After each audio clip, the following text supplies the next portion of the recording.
Dr. Nurazeth worked in the Xenobiology Research Division of the Coalition Science Institute, a position she'd earned through exceptional skill despite every cultural force in her Silmuri society telling her she shouldn't be there.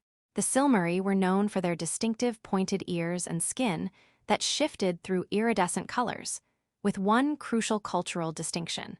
The more vibrant and varied your skin colors, the more beautiful and valuable you were considered. Nira's skin barely shifted at all.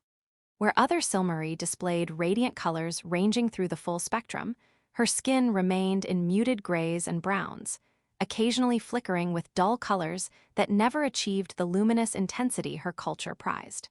It was a genetic variation that occurred rarely, perhaps 1 in 10,000 Silmuri, but consistently enough that her culture had developed specific stigma around it.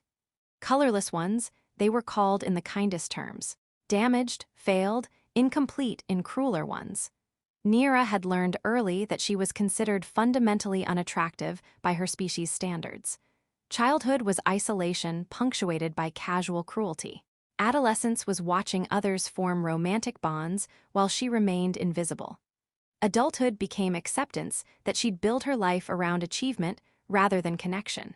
She threw herself into xenobiology, studying other species' biological systems. Work that valued her mind while keeping her isolated where her failed appearance wouldn't offend anyone. She was brilliant, published extensively, respected by colleagues from other species who didn't understand Silmuri beauty standards and just saw a competent scientist. But that respect did nothing to address her internalized belief that she was fundamentally unworthy, that her appearance was a flaw invalidating any achievement.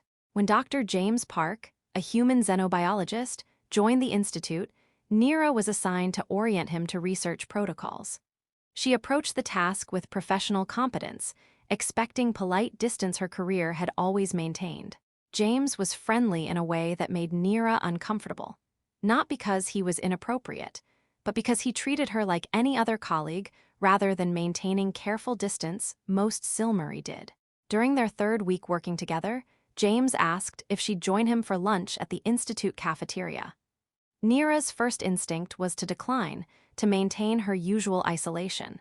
But James's request was so straightforward that she agreed despite herself. They discussed adaptive camouflage in frontier species. Nira was explaining her hypothesis about how certain species evolved color-changing abilities as survival mechanisms rather than social signaling, when she noticed James looking at her with an expression she couldn't interpret. "What?" she asked, self-conscious. "Sorry," James said. "I was just thinking that the way your skin shifts through those subtle colors when you're explaining complex concepts is beautiful. It's like watching thought process become visible." Nira froze completely. Beautiful, he called her beautiful. Her skin, her muted, failed, colorless skin that marked her as fundamentally flawed, he called beautiful. "You're mocking me," she said, her voice flat with hurt that comes from years of casual cruelty disguised as jokes. "Why would I be mocking you?" James looked genuinely confused. "I meant what I said. The subtle color shifts are really striking, more interesting than obvious displays, because you have to actually pay attention to see them." Nira stood abruptly. "I should return to work." She left before he could respond, her mind spinning. He called her beautiful. Either he was cruel, mocking her obvious flaw, or he genuinely didn't understand Silmuri standards. Both options were unbearable. Over following days, Nira avoided James when possible and maintained rigid professionalism when not. But James continued treating her the same way, with casual friendliness that assumed she was worth talking to. Finally, during a late evening when they were both working, James addressed the tension directly. "I upset you when I called your skin colors beautiful.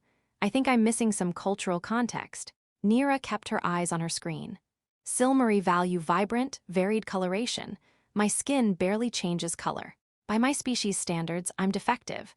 Calling me beautiful is either mockery or ignorance." "Neither," James said quietly. "It's honest observation from someone whose species doesn't share your cultural standards." He leaned back. "Beauty standards are cultural, not universal. What your society considers a flaw, another culture might consider striking. That's easy to say when you're not the one marked as flawed." "You're right," James acknowledged. "So when I say your coloration is beautiful, you can dismiss it as ignorance. But maybe your culture's standards aren't the only valid measure of worth. He pulled up something on his datapad. I've been researching Silmary biology. The colorless variation isn't actually a defect. It's a stable genetic variant that's been part of Silmary populations for at least 20,000 years. If it were detrimental, it would have been selected out. But it persists. Neera stared at her hands, at skin that showed only faint shifts marking her as failed. From my perspective, James said, your subtle shifts are fascinating to watch. They're quiet, but they're there. You have to pay attention to see them, which makes them more rewarding when you do. Neera didn't transform overnight. Decades of internalized belief don't disappear because one human offered a different perspective. But something shifted. She started noticing colleagues from other species who treated her skin colors as irrelevant while valuing her research.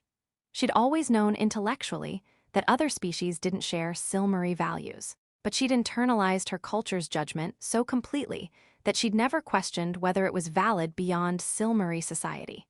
Over months, Neera and James became genuine friends.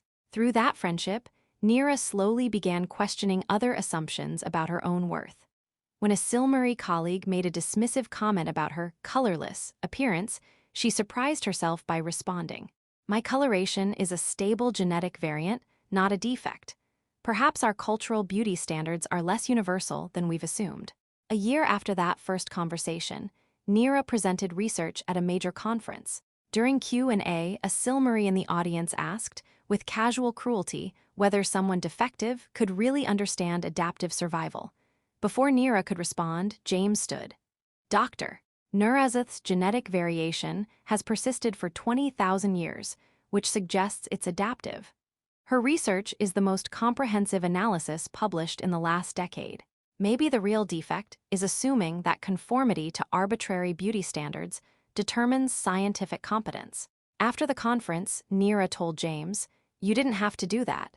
"Yes, I did," James said simply. "Because you're brilliant, your work matters, and the idea that your appearance invalidates your competence is absurd." "You called me beautiful a year ago," Neera said quietly. "I thought you were mocking me, but you were seeing me without my culture's lens, seeing what was actually there rather than measuring me against standards designed to make me feel inadequate." "And what do you see now?" James asked. Neera looked at her hands. "I see something different from what my culture values. Maybe their standards aren't the only ones that matter. I don't think I'm beautiful yet, but I'm starting to think maybe I'm not fundamentally flawed. That's more than I've believed in decades." Years later, when colleagues asked James about his friendship with Neera, he gave his honest answer. "Neera is brilliant and has taught me more than anyone else I've worked with. The fact that her species considers her appearance a flaw says more about their cultural biases than her worth. When I said her coloration was beautiful, I meant it. But more importantly, I saw someone whose society had convinced her she was defective. Challenging that assumption seemed like basic decency." Neera said, "A human colleague called me beautiful when everyone had taught me I was flawed. I thought he was mocking me, but he was seeing me without my culture's lens. That single